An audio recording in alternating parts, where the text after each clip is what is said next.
哎呦，这可是重要情报，这。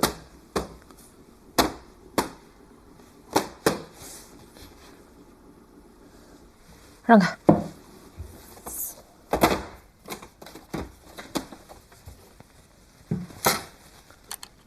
你们这些技术，我就是搞不懂。好了。姨妈，你是外面女人了？啊？我刚才看外面站了好几个苗条海脸的女人，你跟我说实话，是不是？是不是有女人了？有相好的了是吧？我哪有相好的？是吧，老爷？没有嫂子。老方，你赶紧跟嫂子回去吧，小别胜新婚更。你听听，老方这，哎，这么高级的国外设备，你拿来干这？李主任他知道吗？我调试设备就巧了，就给录上。都这么大人了，有意思吗？哎，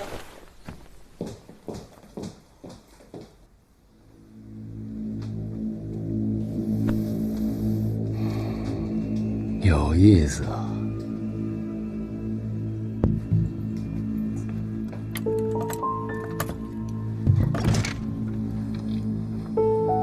你要是不喊的话，我就拿开你的渡口簿。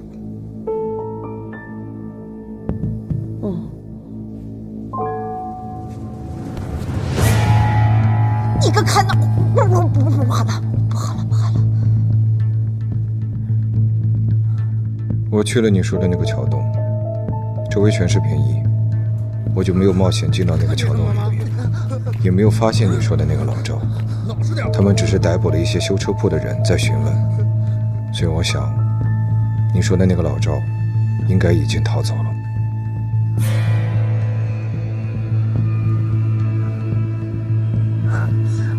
放开我！不能，你的身份有问题，在没有核实之前，我不会冒这个险。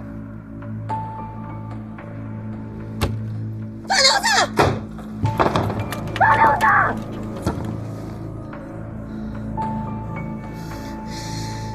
一个看到过的。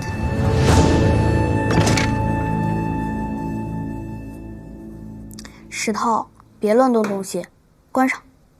没意思。姐，妈怎么还不回来？她跟你说她去干嘛了吗？不管她去干嘛，我们都在这里不许动。之前在家不都这样吗？我们就在这里等她，饿了皮箱里有干粮。哎，别写了，忘出去玩，去过动物园。老师说北平有芭蛇园，上海一定也有。上海没有动物园，只有跑马场。跑马场也可以啊。那不是小孩玩的地方。那我要去看电影，《火烧红莲寺》，里头有狗熊。你有没有点出息啊？要看也得看《木兰从军》，看什么红莲寺？你看《木兰从军》，我看《火烧红莲寺》，好不好？不行，等妈回来。没意思。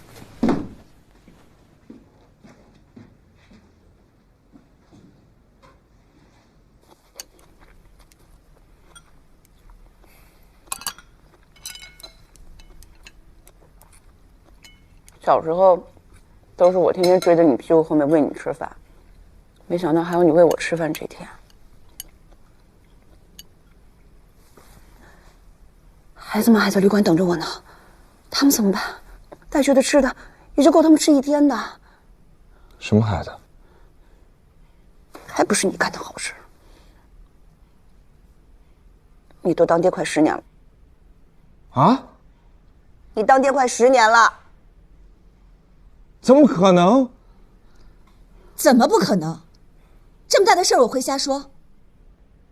方六子，你要是连这个都敢赖账，那你去日本留学，去中央军校上学，那些都白学了，良心都学没了。我离家之前，亲手给你写了一封休书，就是希望你能有选择未来的自由。那是两码事。我也是在你离开之后才发现自己怀上的，我找你也找不着啊。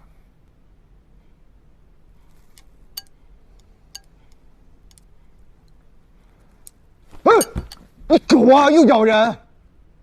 从小到大这毛病改不了。我警告你啊，要是再敢轻举妄动的话，我就对你不客气了。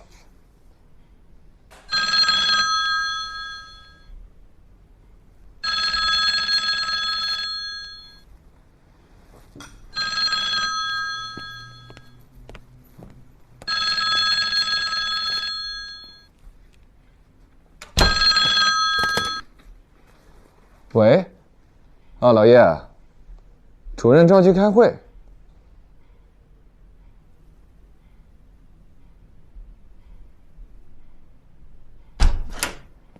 屁大点的房间还躲在里面接电话，你什么时候也学得这么神魔鬼道的了？我在外头听得清清楚楚的，是不是跟杜鹃有关？对不起了，我还是得把你关到柜子里。哎，总得把孩子从旅馆接回来吧？在你的身份没有确认之前，你的什么话我都不信。你还是以前的放六子吗？小时候家里的鸡跑出去，晚上没回来，你都心疼的不得了。你现在心怎么这么狠？那可是你孩子。我现在不担心鸡的事儿了。哎，小石头长得跟你奶奶一模一样，啊，他大脚趾和二脚趾上那个中间也有个黑痣，跟你也是一样的。你说是不是亲生的？啊？我的2个脚趾头中间是有个黑痣，这个我承认。但是你说的那个什么小石头、小瓦片，我不会相信，我也不敢相信。一个人要是叛变了革命，丧失了信仰，是什么瞎话都能编得出来的。对不起了，姚野。六子，六子，你听我说，哎，六子，你放开我，你放开我呀，放开我！你告诉我，你打算帮我绑到什么时候？你不是叛徒的话，叛徒肯定会来跟我接头的。你不能去，会是陷阱。这个不用你担心。我能不担心吗？你要是有个3长2短，你把我绑在这儿等死，孩子们在旅馆。哪家旅馆？静安寺东头，新华旅馆。新华旅馆。我现在得赶着去开会。你说的话，我会再去确认的。一定要把孩子接回来。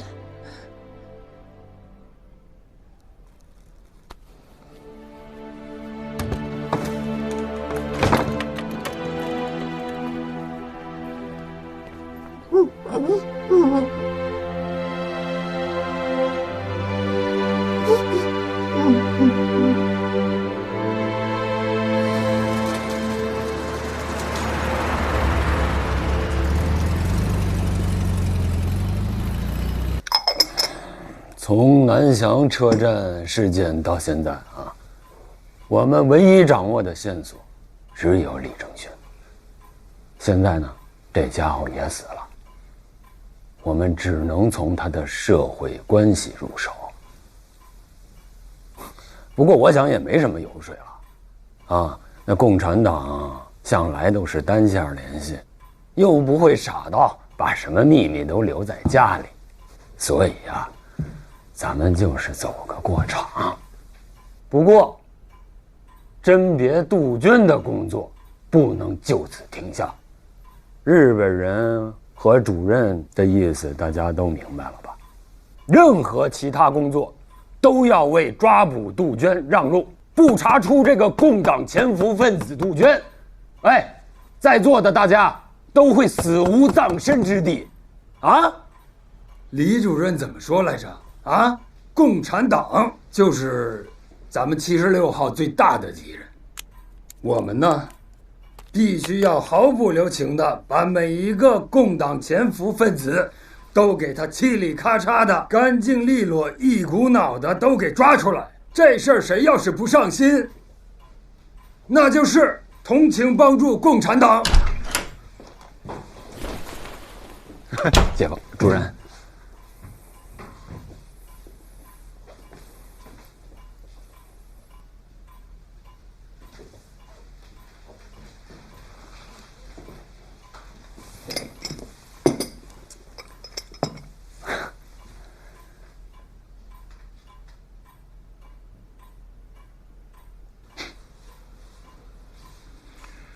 一个个都像嫌疑犯，心里没鬼，怕我干什么呀？杜鹃成了一个阴魂不散的家伙了。我敢肯定，他就在你们中间，现在心里正在冷笑，对不对？谁敢抬起头来看看我笑一笑啊？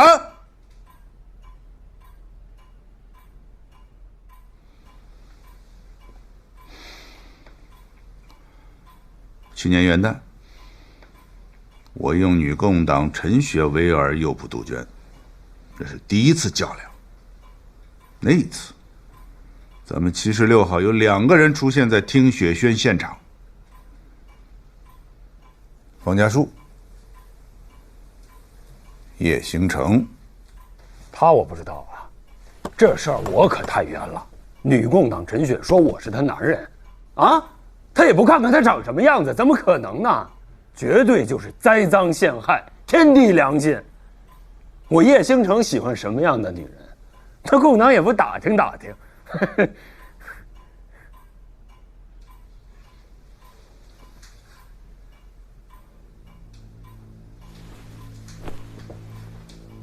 听雪轩之后就是南翔车站，这说明什么？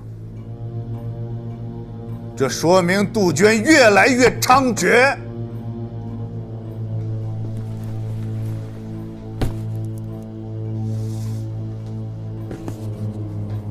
这是什么？车票。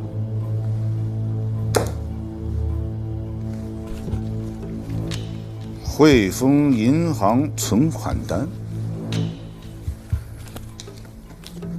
钱包，啊，空的。你们情报处是不是又把钱充公了？没有。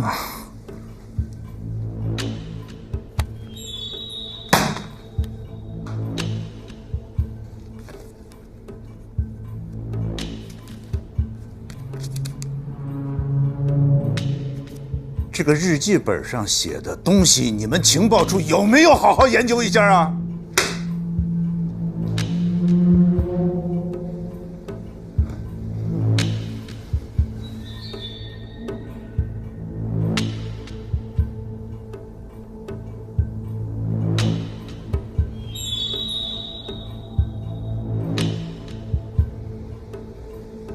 你们这帮家伙，别的本事没有。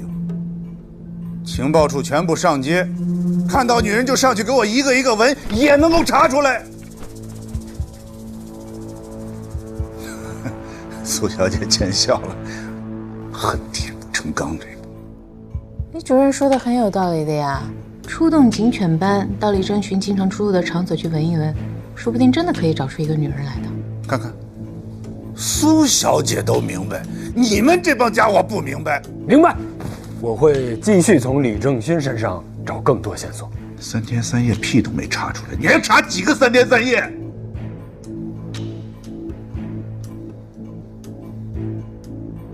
还有那个海潮电台，这么重要的线索，76号去了那么多人，连个人影都没有看到。明摆着又是杜鹃走了，你还有脸说？你一个杜鹃！76号耍得团团转，我告诉你们，杜鹃一天不死，你们一个一个早晚都要让杜鹃整死，晓得吧？啊，晓得吧？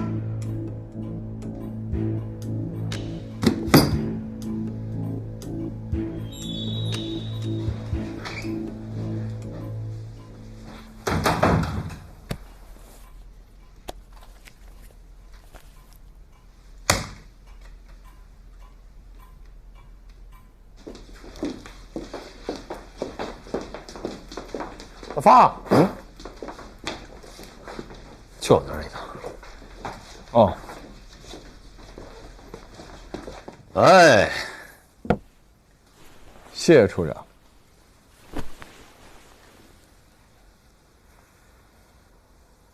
老方，你说这杜鹃的嫌疑谁最大呀？我呀。我死了，如果杜鹃还在行动，那就是你了。你死了，杜鹃估计就不会行动了。如果我死了，你就停止一切行动，那你就清白了。行啊，只要你死在我前头就行。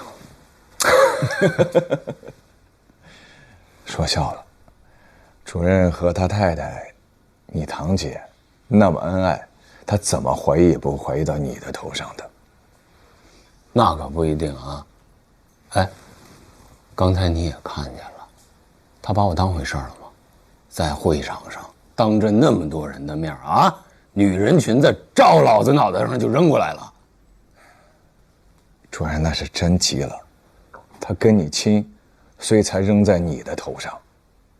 那我还得高兴呗，哈。那可不是吗？哎，老爷，说实在的啊，咱们就只能尽职尽责的干。先尝尝那个李正勋的社会关系，另外还有南翔火车站、海潮电台，你得让电讯处盯紧一点，万一对方要是发电报呢，看看有什么线索可以抓。能有什么线索呀？啊，像李正勋这样的人，社会关系早就掐断了，啊，干干净净，父母兄弟姐妹一个都没有。哎，连李正勋这个名字和居民证都是伪造的，上哪儿抓去啊？也是。行了，我去看看苏小姐。哎，我劝你啊，赶紧把跟苏小姐的事处理了啊！我是说海潮电台的事儿。蒙谁呢？我是说你跟苏小姐分手的事儿。哎，嫂子都来了，时不我待啊！就算我想分，苏小姐也不一定同意啊。苏小姐那性格，难道你不知道吗？我知道什么呀？方副处长好。雷哥，雷哥，狗来了，咱从哪开始查？当然是李正勋的文理学院了。想一块儿去了，我去了啊！哎，啊，这狗叫什么呀？啊？叫六子。叫六子。行。方副处长。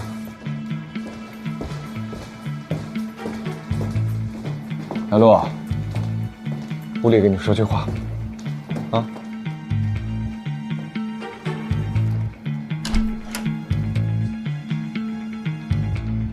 关什么门啊？偷偷摸摸的有什么见不得人的？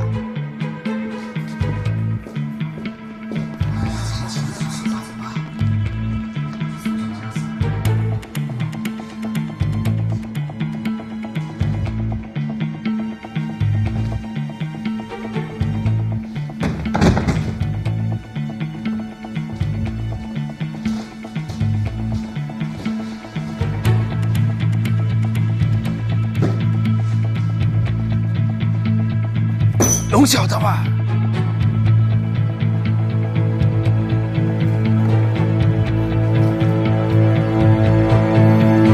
行了，写的差不多了，你说吧。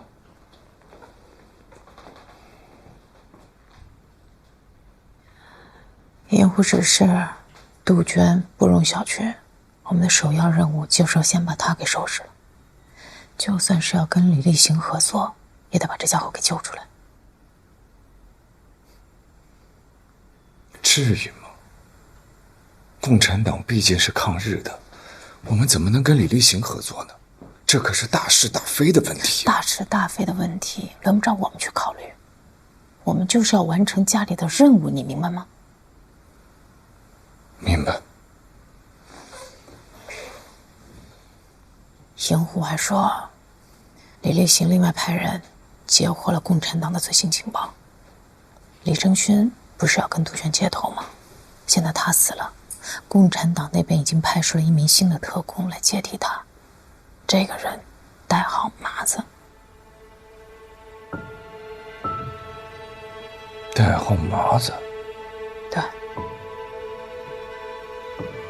还有其他的吗？没有了。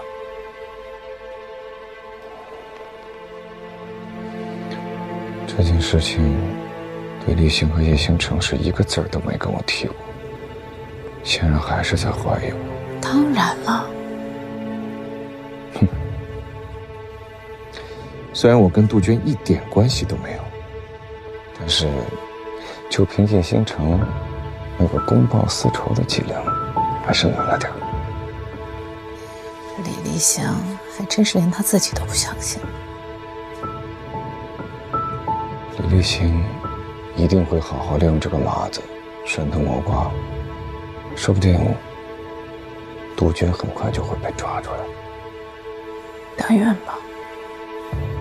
哎，你别扯开话题呀！你这原配来了，你打算怎么办？哎呦，别提了，我正头疼着呢。你说好多年都没有见到的童养媳，突然出现，先观察观察再说吧。你这童养媳会不会是共产党或者日本人派来的间谍？他要是共产党派来的，那就是要策反你；如果是日本人派来的，那就是要监视你。小陆啊，你会不会太敏感了？就算编故事，也没有这么编的。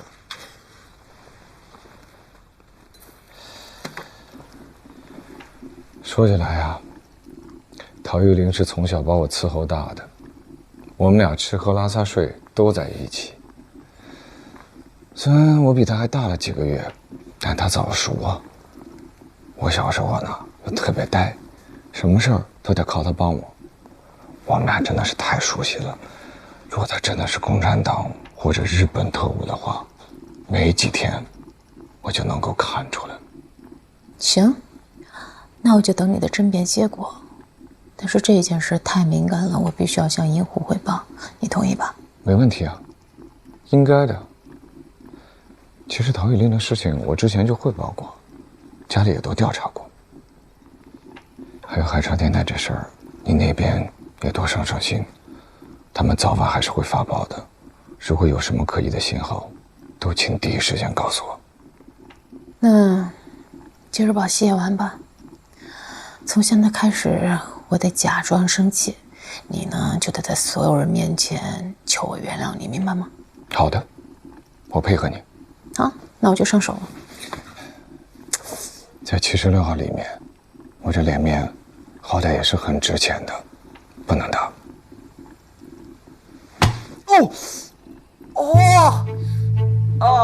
吃着碗里的，看着锅里的，离我远点，姓方的。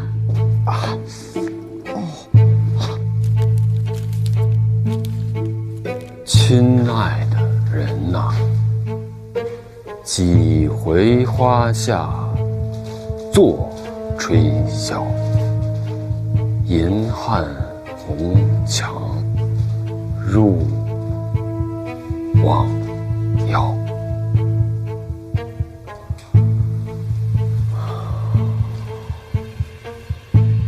亲爱的人，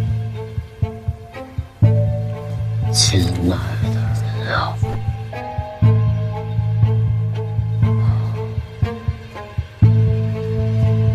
我亲爱的人，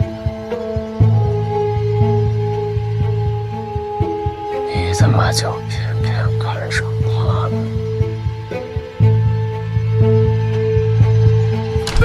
大哥，哎，我跟你说多少回了，进来之前先敲门。回来。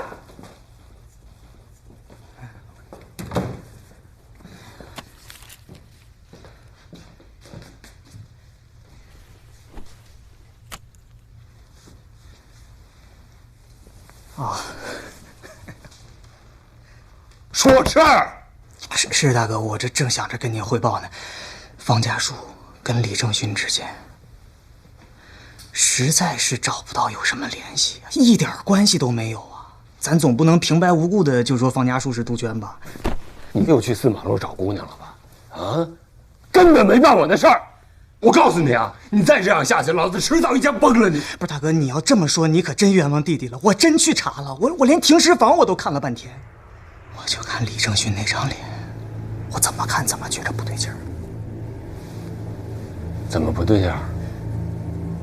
就是，哎呦，我也说不出来到底有啥不对劲儿。大哥，要不然我带你去看看。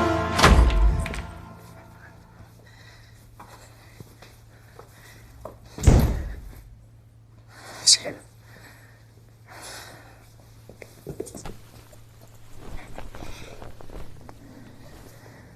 大哥，你看，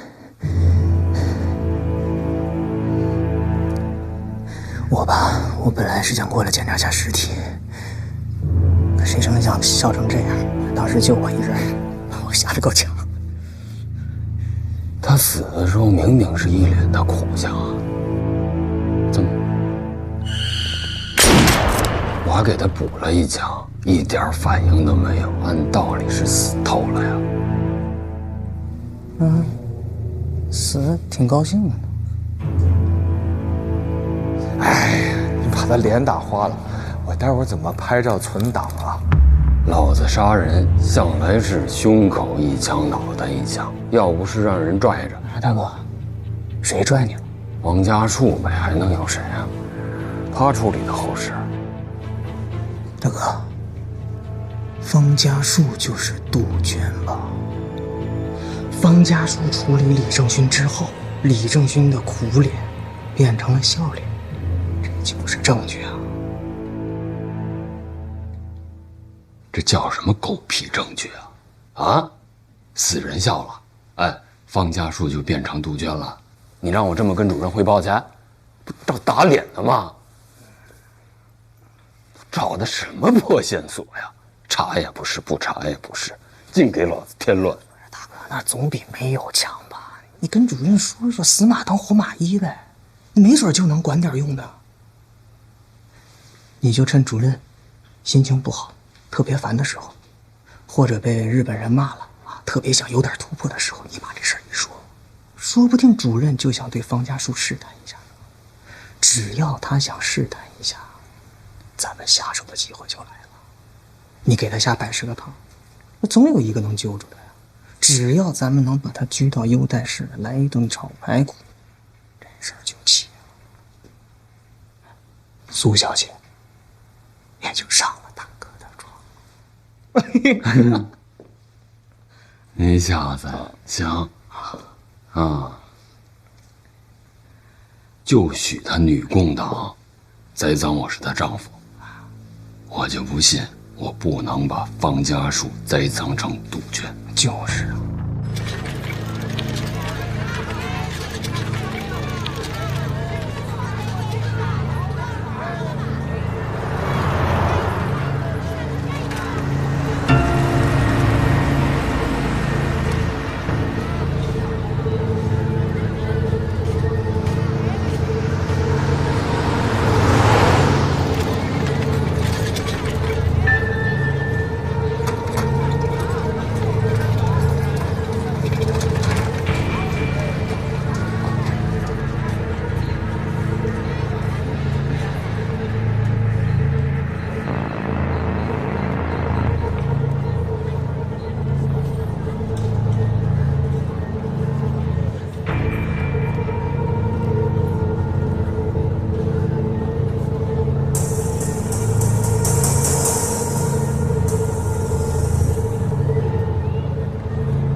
你好，请问有什么可以帮您？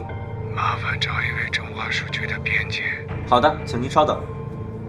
请问哪位是中华书局的编辑？咱这儿有没有中华书局的编辑啊？请问哪位是中？你好，您的电话。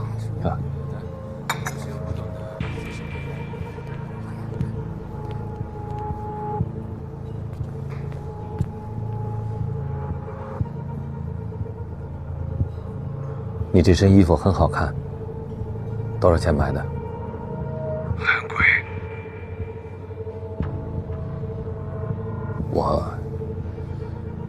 我这儿有2块钱，你看。对不起，你这钱在我这里用不了。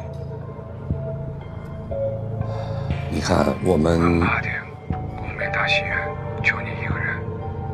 从现在开始，不许跟任何人接触，不许打电话，更不许用死信箱。我告诉你，你身边有我的人盯着，如果你敢有任何的想法，你就得死。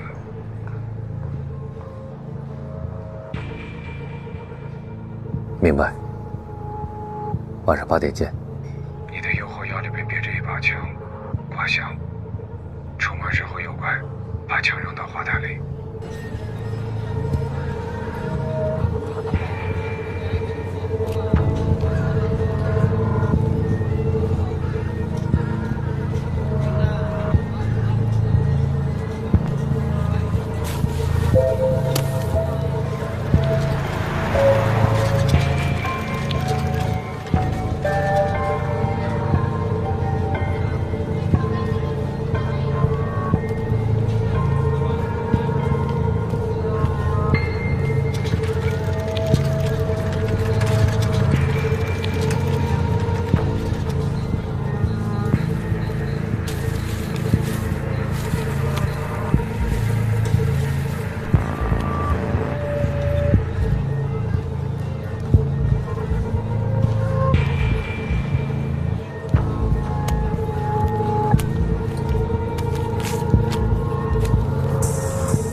你给我的钱呢？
杜鹃同志，我们可见面了。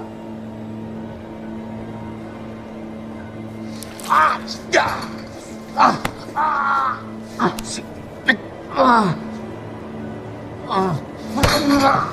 杜鹃同志，大家都是自己人，有这个必要吗？你知道我找到你多不容易啊！轻点！哎，反了，是我找到你了，请坐吧。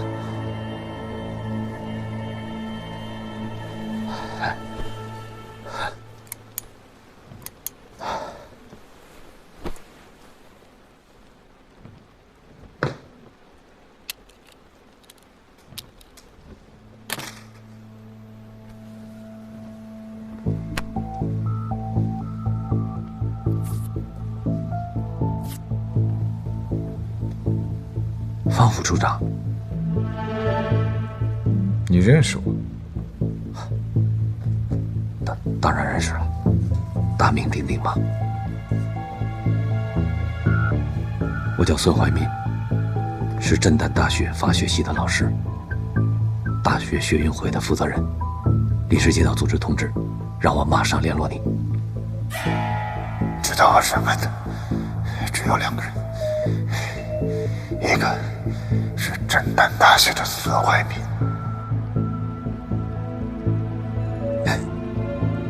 这里没有人吧？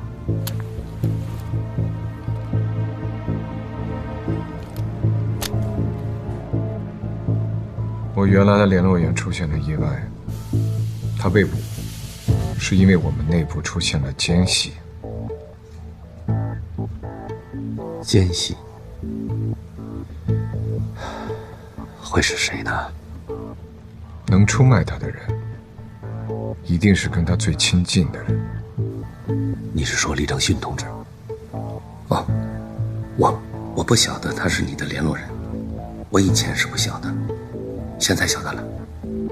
那你认为出卖他的人，谁的嫌疑最大？我觉得吧，李正勋有一个女朋友，他很爱她，是不是有什么事情被这个女人知道了？这个女人是谁？有没有线索？没有，我只知道李正勋身边有这样一个人。西陵墓穴的唐巡抚，他是我发展的积极分子，也是我的未婚妻，他们都是我最亲密的人。我没有证据证明他们是奸细，所以请你，我明白，我保证不会冤枉他们。进到屋子里面。杜鹃同志，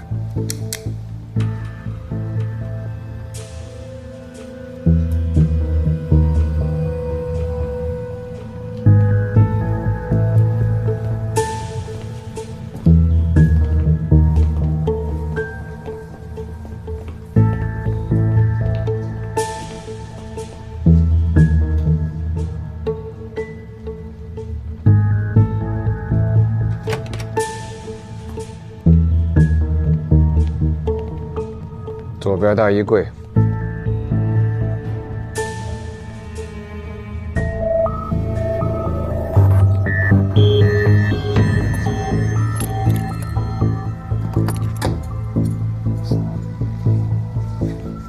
开门。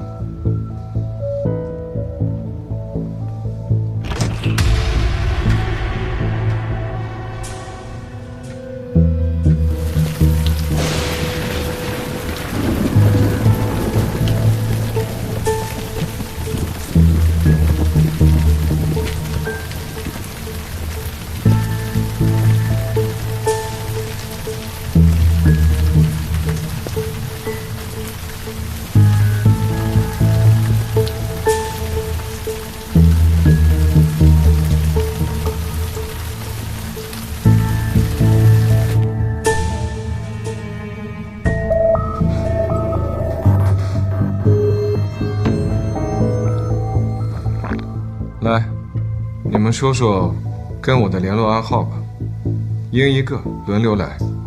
谁先？你先吧。你这件衣服很好看，多少钱买的？很贵。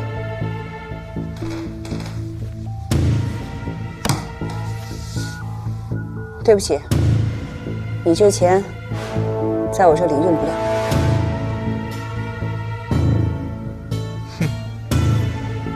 一个暗号，两个人都知道。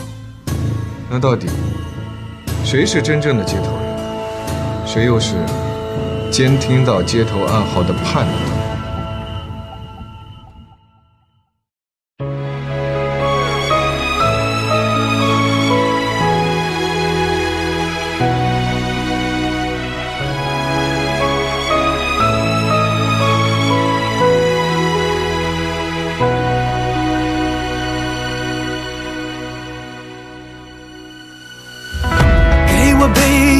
钢铁融入茧房，能护我身后周全。